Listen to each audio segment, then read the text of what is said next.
स्वागत है आपका खुशियों के त्योहार में। यहाँ हम त्योहार की तैयारी से पूजा की थाली तक का सफर पूरा करेंगे। आज की वीडियो में सुनिए श्रावण मास महात्म्य में अध्याय चतुर्थ, धारण पारण व्रत। भगवान शिव बोले, हे सनत कुमार, अब मैं तुम्हें धारण पारण व्रत के बारे में विस्तार से बतलाऊंगा। उसे आप मन लगाकर सुने। धारण में व्रत व पारण में भोजन निहित है। इस मास के समाप्त होने पर व्रती को उद्यापन अवश्य ही करवाना चाहिए। तदुपरांत पुव्याह वाचन के साथ आचार्य तथा अन्य ब्राह्मणों का वरण करना चाहिए। कलश के ऊपर शिव पार्वती की सुंदर प्रतिमा स्थापित कराकर श्रद्धा भाव और भक्ति सहित रात्रि जागरण करते हुए पूजा अर्चना करे। शिव पुराण व कीर्तन का श्रवण करे। अगले दिन स्नान व दैनिक कार्यों से निवृत्त होकर हवन करना चाहिए। हवन में त्र्यंबकम यजामहे मंत्र का जाप करते हुए तिल और चावल से आहुति देनी चाहिए। वाम देवास विद्महे महादेवाय धीमहि तन्नो रुद्रः प्रचोदयात् मंत्र का उच्चारण करते हुए चावल और घी से आहुति दे। खीर की आहुति देते समय ओम नमः शिवाय मंत्र का उच्चारण करे। तत्पश्चात पूर्णाहुति देकर बाकी के कार्यों को पूरा करना चाहिए। भगवान शिव बोले, हे मुनि श्रेष्ठ, इस ढंग से व्रत करने से प्राणी अनेक पापों सहित ब्रह्म हत्या से भी मुक्त हो अंत में सदगति पाता है।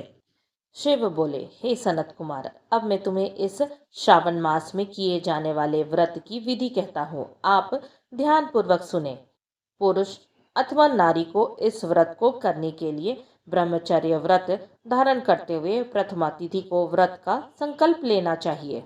अमावस्या वाले दिन मनुष्य को वृषभ ध्वज धारण किए हुए शिव का षोडोपचार से पूजन करना चाहिए। विसर्जन से पूर्व ब्राह्मणों का वस्त्राभूषण दक्षिणा स्वरूप प्रदान कर उन्हें भोजन ग्रहण करवाना चाहिए। हे सनत कुमार, इस उपाय से श्रावण मास व्रत धारण करना मुझे अति प्रिय है। रुद्रवती विधि में संख्या 1,00,000 होनी चाहिए। साधारण रुई से 11-11 बत्तियां बनाएं। यह बत्तियां मेरे प्रियता के कारण रुद्रवती कहलाती हैं। श्रावण मास के प्रथम दिन ही संकल्प करके मैं प्रतिदिन 1,000 बत्तियों से पूजा अर्चना करूंगा। पूजा अर्चना के पश्चात 1,000 बत्तियों से आरती करे या फिर प्रतिदिन 3,000 बत्ती से आरती करे अथवा 1,00,000 रुद्रा बत्तियां जलानी चाहिए। उन बत्तियों को पवित्र घी से सेवन करना मुझे अत्यधिक प्रिय है। तत्पश्चात जगत संहारक शिव शंकर की कथा दत्तचित होकर श्रवण करे। सनत कुमार कहते हैं, हे देवादिदेव महादेव, मुझ पर अनुग्रह कर आप यह बतलाएं कि इस व्रत का क्या प्रभाव है। यह व्रत किसने किया था और इसकी उद्यापन विधि क्या है। शंकर जी बोले, हे सनत कुमार, यह रुद्रवती व्रत सब उपवासों में श्रेष्ठ है, जो समस्त उपद्रवों और नाशक पुण्य फलदायक सौभाग्य प्रदाता है। पूर्व काल में क्षिप्रा नदी के तट पर स्थित उज्जैनी नगरी में एक सुंदर वैश्या रहती थी, जिसका नाम सुगंधा था। उसने अपने मोह एवं रूप जाल में फंसाकर अनेक युवकों, ब्राह्मणों, राजाओं का धर्म भ्रष्ट कर दिया था। उसके शरीर की सुगंध मीलों दूर तक महकती थी। समस्त भूमंडल में उसके रूप, लावण्य, कांति, यौवन और मादकता की चर्चा थी। नृत्य कला तथा दैहिक आकर्षण में रंभा और उर्वशी सरीखी अप्सराएं भी उसके सामने तुच्छ लगती थी। एक दिन वह क्षिप्रा नदी के तट पर गई। वहां उसने चारों ओर ऋषि मुनियों को स्नान ध्यान में मग्न देखा। वहां पर कुछ ब्राह्मण क्षिप्रा नदी के जल में स्नान कर रहे थे, कुछ जप तप में लीन थे, कुछ ब्राह्मण शिव पूजन में तल्लीन थे, तो कुछ विष्णु पूजन कर रहे थे। उन सभी ब्राह्मणों और ऋषि श्रेष्ठ पर उस वैश्य की दृष्टि पड़ी। उसका मन काम वासना की ओर से हट गया और विरक्त हो गई। उसने महर्षि वशिष्ठ से अपने पाप कर्मों के विनाश हेतु उत्तम उपाय पूछा। इस पर महर्षि वशिष्ठ बोले, हे सुंदरी, तुम त्रिलोक में प्रसिद्ध वाराणसी नगरी में जाकर तीनों लोकों में प्रसिद्ध रुद्रावती नामक व्रत धारण करो। हे सुंदरी, यह रुद्रावती व्रत अत्यंत ही कल्याणकारी तथा महान फलदायी होने के साथ साथ भगवान शिव को भी अति प्रिय है। इस व्रत के धारण मात्र से ही सद्गति प्राप्त होगी। महर्षि वशिष्ठ की कल्याणकारी वाणी सुनकर वह वैश्या अपनी समस्त धन संपत्ति, नौकर चाकर, मित्र व संबंधियों को देकर बनारस चल पड़ी। वहां जाकर उसने नियम विधि अनुसार रुद्रावती व्रत धारण किया। उस व्रत पुण्य के प्रभाव से वह वैश्या मरणोपरांत पंचभूत सहित शिवदेह में विलीन हो मोक्ष को प्राप्त हुई।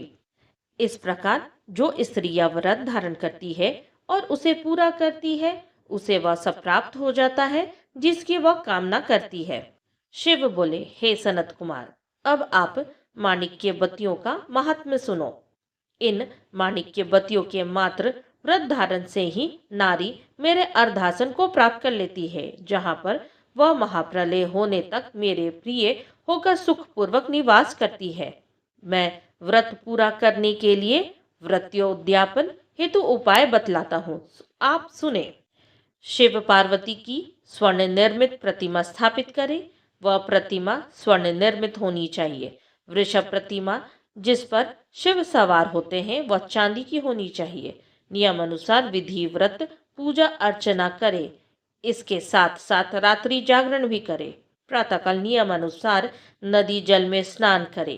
भक्ति भाव और श्रद्धा पूर्वक आचार्य का वर्ण कर 11 ब्राह्मणों के सहयोग से घी, पायस और बिल्व होम पूरा करे। आहुति के पश्चात पत्नी सहित 11 ब्राह्मणों को श्रद्धा भाव से भोजन। इस विधि और उपाय से जो स्त्री व्रत करती है वह सब प्रकार के दुष्कर्मों और पापों से मुक्त हो अंत में मोक्ष प्राप्ति है। इसी प्रकार श्रावण मास महात्म्य के अंतर्गत अध्याय चतुर्थ धारण पारण व्रत समाप्त हुआ। श्रावण मास महात्म्य के अध्याय चतुर्थ को सुनने से क्या फल मिलता है? इस चौथे अध्याय के पाठ श्रवण से ब्रह्म हत्या दोष व पापों का नाश होता है। अगली कथा सुनने के लिए हमारे साथ जुड़े रहें। जाने से पहले कमेंट में ओम नमः शिवाय जरूर लिखें। श्रावण महात्म्य की पूरी 30 कहानी श्रावण महात्म्य प्लेलिस्ट में संग्रहित की हुई है। उससे सुनने के लिए डिस्क्रिप्शन बॉक्स में प्लेलिस्ट की लिंक दी गई है। यहाँ तक बने रहने के लिए आप सबका धन्यवाद। ओम नमः शिवाय।